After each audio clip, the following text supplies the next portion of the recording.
Hello viewers, welcome to one India Telugu. ICC champions trophy ఫైనల్కి చేరుకుంది. ఈ క్రమంలోనే ప్రతి ఆటగాడు ప్రతి ఒక్క ఛాంపియన్స్ ట్రోఫీకి సంబంధించి ఉత్కంఠభరితంగా ఎదురుచూసే తుది ఘట్టం ఇదే.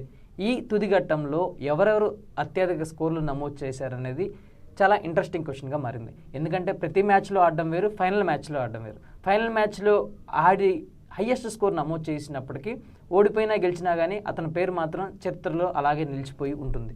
సో ఐసీసీ ఛాంపియన్స్ ట్రోఫీకి సంబంధించి ఇప్పటివరకు జరిగిన మ్యాచ్లు, ఇప్పటివరకు జరిగిన ట్రోఫీలన్నిటికి సంబంధించి ఎవరెవరు హయ్యెస్ట్ సెంచరీలు నమోదు చేశారు, ఏ జట్టుపై నమోదు చేశారు, ఏ సంవత్సరంలో నమోదు చేశారు అనేది వన్ ఇండియా ముందుకు తీసుకొస్తుంది.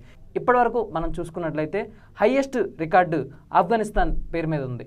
ఆఫ్ఘనిస్తాన్ బ్యాట్స్మెన్ ఇబ్రహీం జద్రాన్ 146 బంతుల్లో 177 పరుగులు ఈ సీజన్లో చేయడం జరిగింది. అది కూడా టఫెస్ట్ టీం అయిన ఇంగ్లాండ్పై ఈ సీజన్లో ఆయన నమోదు చేయడం అయితే జరిగింది. అతని తర్వాత సెకండ్ ప్లేస్లో బెన్ డెకెట్ ఉన్నాడు. Ben decade England batsmen. ఇతను ఆస్ట్రేలియాపై ఈ సీజన్లోనే 2025 ఛాంపియన్స్ ట్రోఫీలోనే 143 బంతుల్లో 165 పరుగులు చేయడం అయితే జరిగింది. ఇతను 2వ స్థానంలో కొనసాగుతూ ఉన్నాడు. ఇక ఇతని తర్వాత చూసుకున్నట్లయితే 2004 సంవత్సరంలో యుఎస్ఏ ప్రత్యర్థిగా ఉన్నప్పుడు న్యూజిలాండ్ బ్యాట్స్మెన్ నాథన్ ఆస్లే 151 బంతుల్లో 145 పరుగులు చేయడం అయితే జరిగింది. ఇతను 3వ ప్లేస్లో ఉన్నాడు.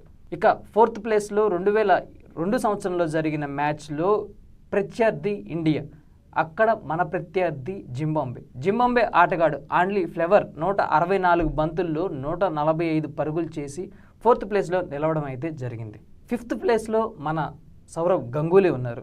అతను 2000 సంవత్సరంలో జరిగిన ఛాంపియన్స్ ట్రోఫీలో సౌత్ ఆఫ్రికా పైన 142 బంతుల్లో 141 పరుగులు చేసి 5వ స్థానంలో గంగూలీ కొనసాగుతున్నారు. ఇక 6వ స్థానంలో కూడా మన టీమిండియా బ్యాట్స్మెనే ఉన్నారు. 1998లో జరిగిన మ్యాచ్లో ఆస్ట్రేలియాపై మన cricket God Sachin Tendulkar highest score నమోదు చేయడం అయితే జరిగింది. 128 బంతుల్లో 141 పరుగులు చేసి హయ్యెస్ట్ స్కోరర్గా ఆ ఇయర్లో నిలిచారు. ఇతను 6వ స్థానంలో కొనసాగుతూ ఉన్నారు. ఇక 7వ స్థానంలో 2009లో జరిగిన మ్యాచ్లో ఇంగ్లాండ్ ప్రత్యర్థిగా ఉండగా south Africa batsmen Graeme Smith 134 బంతుల్లో 141 పరుగులు చేసి 7వ స్థానంలో కొనసాగుతూ ఉన్నారు. ఆ ఇయర్లో కూడా అదే హయ్యెస్ట్ స్కోర్గా నిలిచింది. ఇక దాని తర్వాత 2009 ఇయర్లో ఇంగ్లాండ్పై జరిగిన మ్యాచ్లో ఆస్ట్రేలియా బ్యాట్స్మెన్ షేన్ వాట్సన్ 132 పరుగుల్లో 136 పరుగులు చేయడం జరిగింది. దాని తర్వాత 2013లో ఇంగ్లాండ్తో జరిగిన మ్యాచ్లో శ్రీలంక బ్యాట్స్మెన్ కుమార్ సంగక్కర 135 బంతుల్లో 134 పరుగులు చేయడం జరిగింది. ఇక 2006 సంవత్సరంలో సౌత్ ఆఫ్రికాతో జరిగిన మ్యాచ్లో వెస్టిండీస్ బీభత్సకరమైన బ్యాట్స్మెన్ క్రిస్ గేల్ 135 బంతుల్లో 133 పరుగులు చేయడం జరిగింది. సో ఇలా ఒక్కొక్క ఏడాది ఒక్కొక్క బ్యాట్స్మెన్ తమ చివరి అంకాల్లో చరిత్ర మర్చిపోలేని రికార్డులు అయితే సృష్టించడం జరిగింది. సో ఈసారి ఛాంపియన్స్ ట్రోఫీలో టీమిండియా ఫైనల్కి చేరిన నేపథ్యంలో మన దగ్గర కూడా విధ్వంసకరమైన బ్యాట్స్మెన్లు చాలామంది ఉన్నారు.